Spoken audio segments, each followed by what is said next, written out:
I'd like to call this meeting of Regional Council to order and ask for a motion to reconvene in open session, moved by Councillor Kiefer, seconded by Councillor Shantz. All those in favor? That is carried. Are there any declarations of pecuniary interest under the Municipal Conflict of Interest Act? Seeing none. We did have one delegation register, Alison Kessler. Alison, are you here? Oh, hi, Alison. Yes, please. You can take your place at the podium if you like.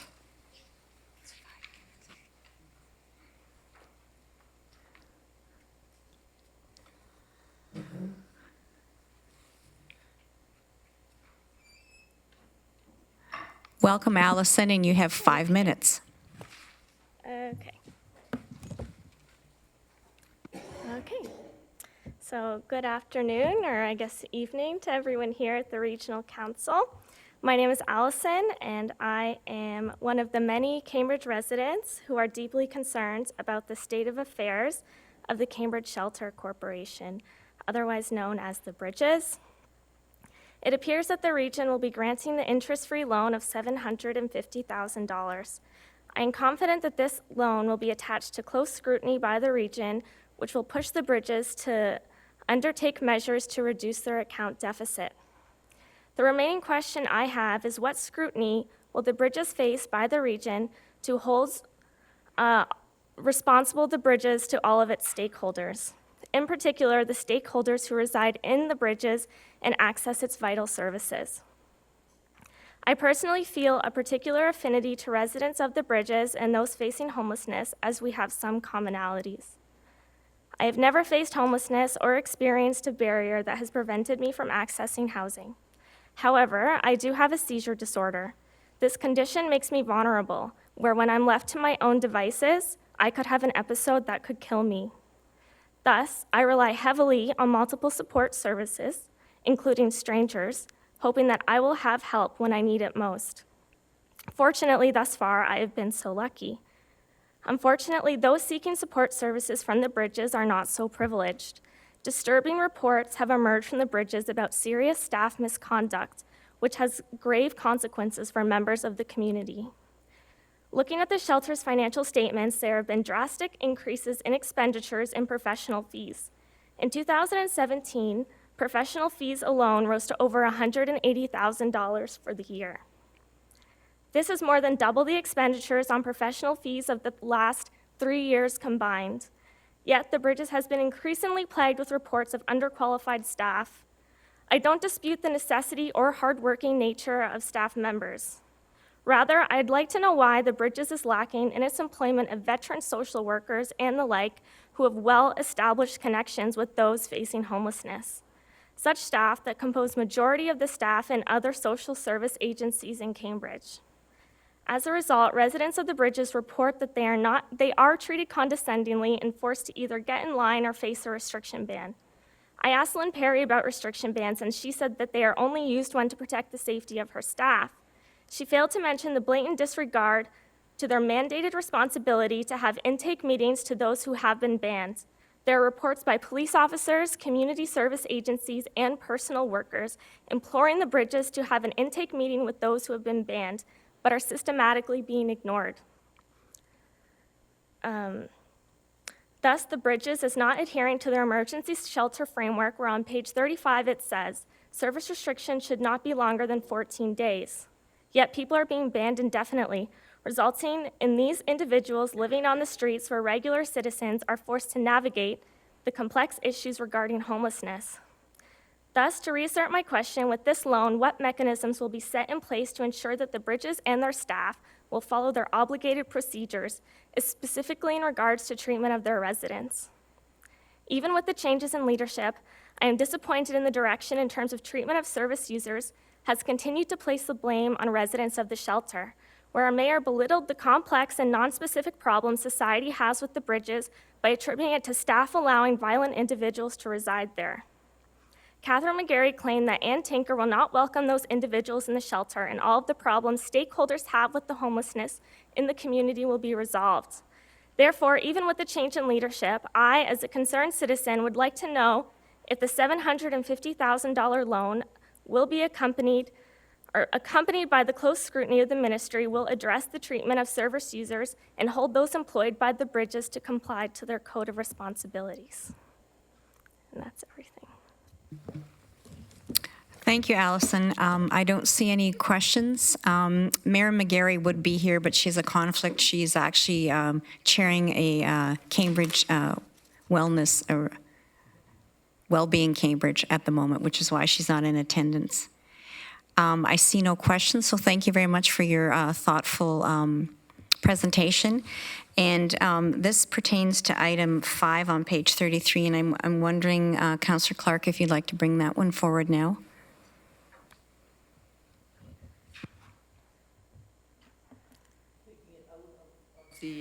Sorry, I'm not on that.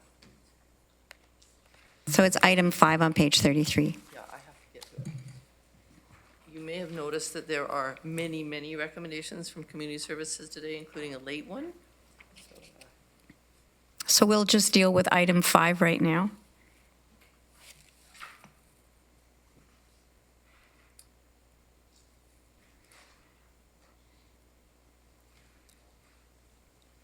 Sorry, I should have given you a heads up. Yeah. I'm trying to get there.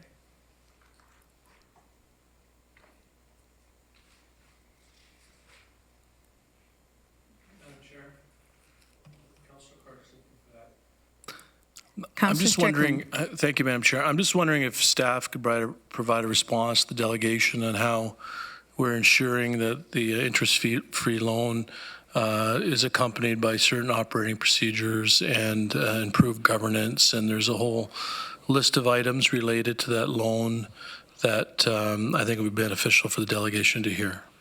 It's part of the motion that Councillor Clark's looking for, but I'll ask Mr. Murray to weigh in the interim. Yeah, thanks. Yes. Yeah, thank you, Councillor Strickland. I don't have the report in front of me, but yes, so staff have put in place a number of terms and conditions on the loan, including items such as regional finance staff regularly reviewing financial reports, attending board meetings. I think there's conditions around board training, governance. So I think there's a number of terms and conditions to ensure that the region's interests are protected, residents and clients of the bridge's interests are protected, and you know that this really strengthens the bridge's operations going forward. Thank you. And again, Councillor Clark, I apologize for springing this on you. Do you want to speak to item 5? Sure. The recommendation is that the Regional Municipality of Waterloo take the following actions regarding a proposed loan agreement with the Cambridge Shelter Corporation. Execute an agreement with the Cambridge Shelter Corporation, a supportive housing and emergency shelter provider, for an interest-free loan to assist with the accumulated debts in the amount not to exceed $750,000, and such other documentation as may be requested to secure the loan, with the form of the loan agreement and other documentation to be satisfactory to the regional solicitor and the chief financial officer. And B, terminate the existing agreement for the 1-year transition partnership pilot. Thank you, Councillor Clark. Do I have a seconder? Councillor Erb. No discussion. All those in favor? That is carried.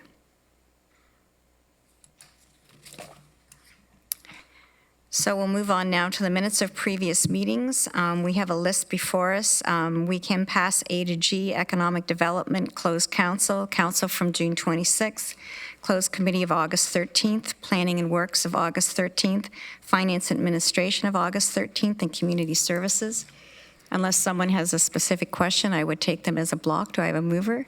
Councillor Foxton, seconded by Councillor Jaworsky. All those in favor? That is carried. You received electronically information from the council package. And additionally, there is a letter that you received as part of tonight's consolidated revenue about the Flex Trinity Freeport P&W summary, item 8. I believe, Councillor Foxton, you wanted to speak to this? Thank you, Chair. As I hope most of you have read the letter, when I was at Freeport Hospital, after we had talked last week in regards to discontinuing, was it 901 Flex Trinity Freeport, I was at the hospital talking to the doctors, and there's a couple of issues here. The route starts at 11. Dialysis starts at 7 in the morning. Now, the Flex takes them to the door. The normal bus drops them at the road. Most of their clients are in severe rehab because of stroke, heart, amputations. Many are in wheelchairs, so if they were dropped off at the street, they have to wheelchair up that steep hill, Freeport Hospital. When I was there, there was a double amputee in a wheelchair and 3 or 4 in crutches that only had one leg. They would not have made that hill to go up to the destination. And we talk about Mobility Plus for the others. There have been numerous times that they've had to cancel their dialysis because no rides were available through Mobility Plus. The hospital is increasing their rehab program in January to more than double the clients they have today. The need is essential. I would ask through Chair Galloway, and I will turn it to him now because I believe he's going to state what I'm going to say. Councillor Galloway? Yeah, thank you, Madam Chair. So I've had some further discussions today. I took a call from the Chief Operating Officer of Trinity Village and talked to her about this particular matter. And I've talked to Mr. Schmidt, and what I was planning on doing when I bring forward the recommendations from Planning and Works is to refer this particular issue back to staff. This service continues to December 31st in any event. And allow staff a little more time to look at some of the alternatives. And just briefly, we have 30-minute service to Freeport on Morrison Road at the back end of Freeport, but which is really excellent service and actually very close to their main entrance. But there's a long sloped sidewalk that cannot be maneuvered by walkers and wheelchairs at this point in time, and the solution may be well to deal with that, as opposed to trying to put in another route.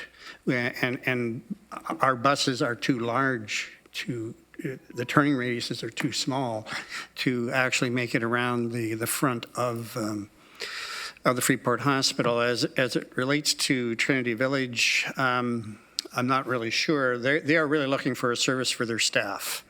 And that was pretty clear in the conversation I had. They want the service to start at 6:30 in the morning, and it could stop at 9:30, and then it has to start again when their shifts change. And I had to tell her that we really aren't in the business of providing customized staff services. But there also is another opportunity for accessing their property from a different bus route at the rear of their buildings. So I think let's give staff a little more time to work on these solutions as well as any others, and maybe we have to continue on with flex service as well. So when I'm doing my report, I'm going to, with permission of council, withdraw that part of the recommendation and refer it back to staff to look further into other solutions. Thank you. Councillor Foxton? Thank you. And if staff could even maybe go to Freeport Hospital and see the conditions that do affect these injuries.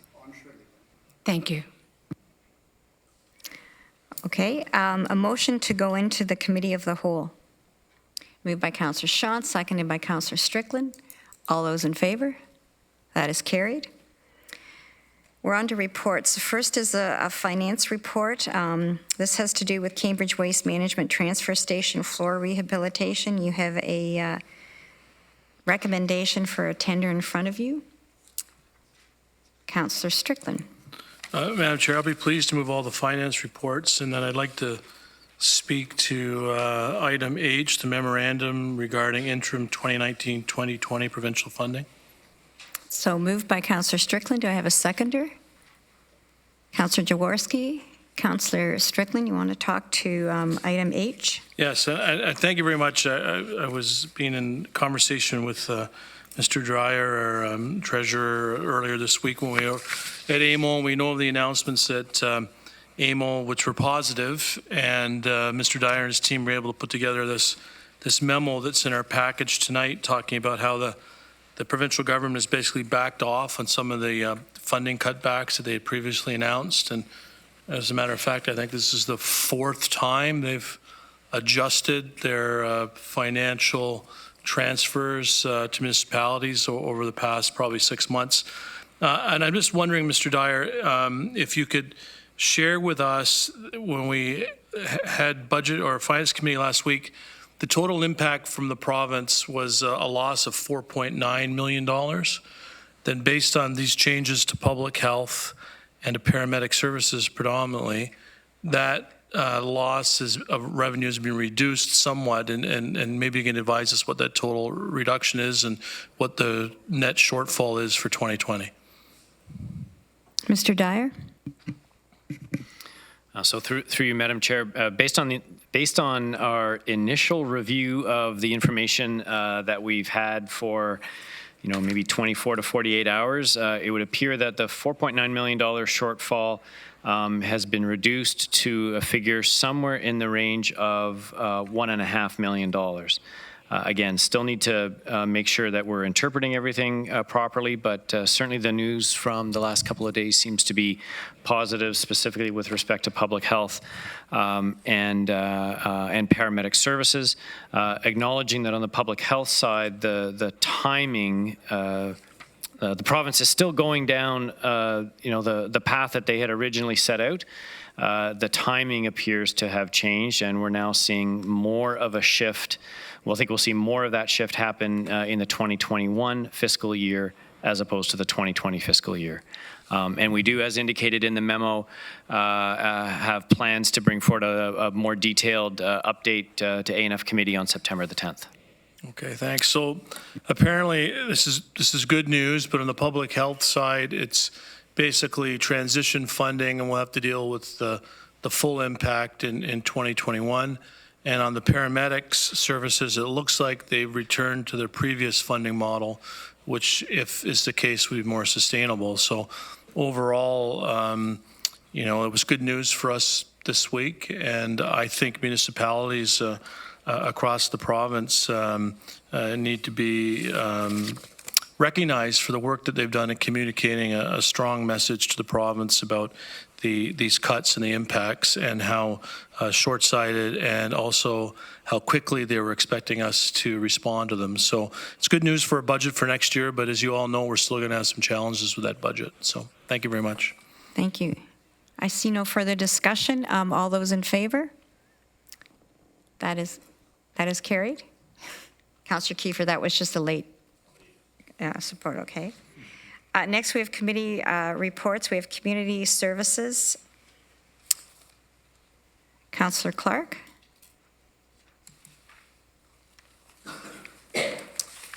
Thank you, Chair. As mentioned, there are a whole lot of them, including a late change. I move the recommendations relating to the Canada-Ontario Community Housing Initiative and the Ontario Priorities Housing Initiative, the 2 recommendations relating to the Ontario Work Services Plan, the 2 recommendations relating to the Consumption Treatment Services Site Community Advisory Group, the 8 recommendations relating to the Provincial Health Restructuring, the recommendation relating to the Housing and Homelessness Plan Progress Report, the recommendation relating to the 2020 Children's Services Budget, and the 2 recommendations relating to the Air and District Citizens Association. The proposed new clause, and this is to the public health restructuring response, which is in the consolidated agenda. I'll read that out for the record.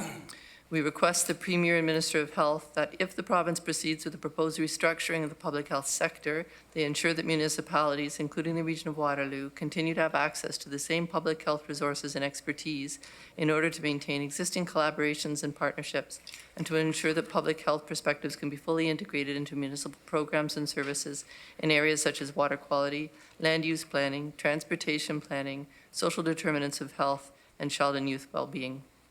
And of course, the recommendations relating to the Cambridge Shelter Corporation have already been passed. Thank you, Councillor Clark, and thank you for reading that out for those of the audience who are watching this on live streaming. Do I have a seconder? Seconded by Councillor Rentz. Any discussion or questions? All those in favor? That is carried. The next report is Finance and Administration, and I see lights everywhere. So, Councillor Strickland, I see your light on. Councillor Jowett chaired this. Do you want her to move them, or do you want to speak to this? No, I'm fine with Councillor Jowett moving them, but there's some amendments that need to be made. I'm not sure if Councillor Jowett's aware of the amendments. Okay. So, does that be 3.5 to 2.5, or why don't you tell us what? Well, the amendments would be to item 2 about our schedule. I just would add, as amended per the August 22nd council agenda. And then the other amendment would be on 6.1, that where it says around our target 2.5% for regional programs, inclusive of impacts from provincial funding reductions, rather than have a number in there, 0.9%. Okay, so it's moved by Councillor Jowett, seconded by Councillor Strickland. Councillor Clark. Thank you, Chair. I'd ask that item 6.1 be voted on separately, Okay. and I would like to make a comment on it if, when the time comes. Okay, so we have all the recommendations except for 6.1, which I'll take separately. All those in favor? That is carried. And 6.1, Councillor Clark, do you want to speak to it? It's been moved and seconded it. Thank you, Chair. Yeah, I would just like an opportunity to provide some clarification into the record regarding the intent of this recommendation. I think there's been some confusion in the community regarding what the 2.5 refers to. And I've spoken with my colleagues, and I believe we're all of the same mind that what we're speaking of here with the 2.5 is a budgeting strategy. This is a number we've asked staff to use in order to create a draft report, which council will then review and respond to. I believe this recommendation is silent on what our eventual rate increase might be. So that's the clarification that I think I would just like to have noted. Okay, any further speakers? I see Councillor Strickland. Yeah, just further to that, I think where the confusion lied was in a misplaced media headline. I think that the recommendation itself is quite clear, that it's to achieve a targeted tax impact in the range of 2.5% for regional programs. So I think we're all aligned on that. Yeah. Thank you. Thank you. So if we're ready for the question, then all those in favor? Opposed, if any? One opposed. That is carried. Planning and Works, Councillor Galloway. Thank you, Madam Chair. I'll move the 9 recommendations in the Planning and Works agenda and make one modification to item 8B that has to do with in 9A, the Flex Trinity Freeport matter, and defer that back to staff for a further report, and other options that might be available to support that particular project. I would also note that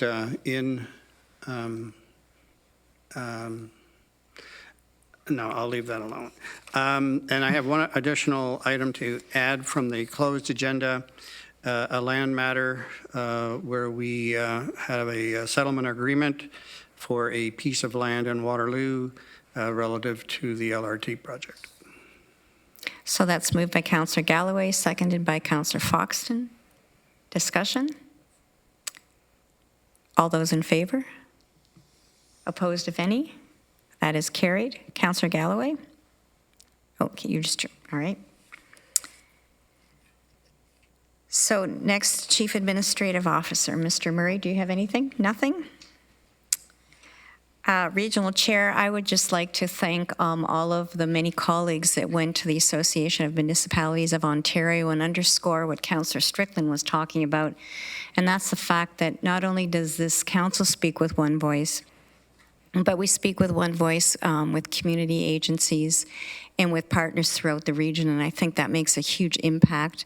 And being part of the Association of Municipalities of Ontario, as well as the Federation of Canadian Municipalities, I think we do punch above our weight, and we do make I think a significant impact in that we are always saying to senior levels of government, let us work with you to help find solutions that don't have unintended consequences and are in the best interest of the people we represent. So I was very proud to be part of a very large delegation, and I know several mayors were joined by local township councillors too, and city councillors, and that was good to see that we were there in such strength. So made me proud to be from Waterloo Region as always. So good effort. Any other matters under Committee of the Whole? A motion for the Committee of the Whole to rise and to Council to resume. Councillor Foxton, Councillor Armstrong, all those in favor? That is carried. Motion to adopt Proceedings of the Committee of the Whole. Moved by Councillor Kiefer, seconded by Councillor Verbanovich. All those in favor? That is carried. Any notices of motion? Unfinished business. Under other business, Councillor Foxton. Oh, hang on, sorry. You have to speak over here. Thank you. A situation has arisen that I would like to bring forward and ask staff to follow up on.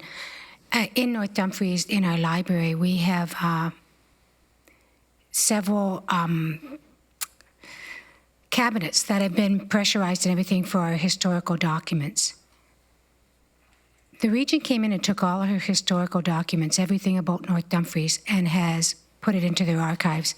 I'd like staff to do a report and find out why our stuff was taken without notification to anyone. It came to our attention when teachers showed up because they take their students down to look at the historical documents and they do school projects on it, and all of our cabinets are now emptied. Now, we were told it was to preserve, and yet we spent a significant amount of money replacing the lighting and buying these pressurized cabinets to keep them preserved. We also were bequeathed $325,000, and part of that bequeath said, for the preservation of North Dumfries historical documents. So I'd like to find out, number one, is a staff report and how we can get our historical stuff back. Thank you. Mr. Murray? Yes, we'll bring a report on that. There's more to the story. It's a little more complicated than that. Councillor Jaworsky. Well, thank you, through the chair. I thought Councillor Foxton was going to be asking why I have a nearly empty roll of cling wrap here and why I was late for this meeting. I thought it was to tape my mouth. No. And why do I have this empty cling wrap? Well, that's because the Waterloo Busker Festival just kicked off just before 7 o'clock. So I wrapped one of the buskers in saran wrap along with the rep from Sun Life, the major sponsor for this event. And he was able to escape safely, made my way here. But the Waterloo Busker Festival runs tonight, all day tomorrow starting at noon, Saturday, Sunday. And the one I really have my eye on is Bendy M. She's from Australia, and she can fit into a 16-inch box.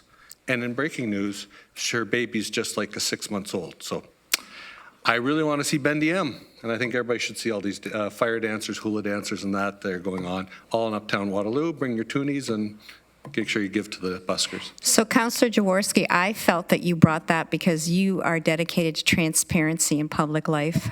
That's a good one. I'll do a campaign photo. Seeing no other speakers, I'll entertain a motion to enact the bylaws first, second, and third readings. Moved by Councillor Nowak, seconded by Councillor Armstrong. All those in favor? Opposed, if any? That is carried. Now I would entertain a motion to adjourn. Moved by Councillor Armstrong, seconded by Councillor Jowett. All those in favor? Thank you.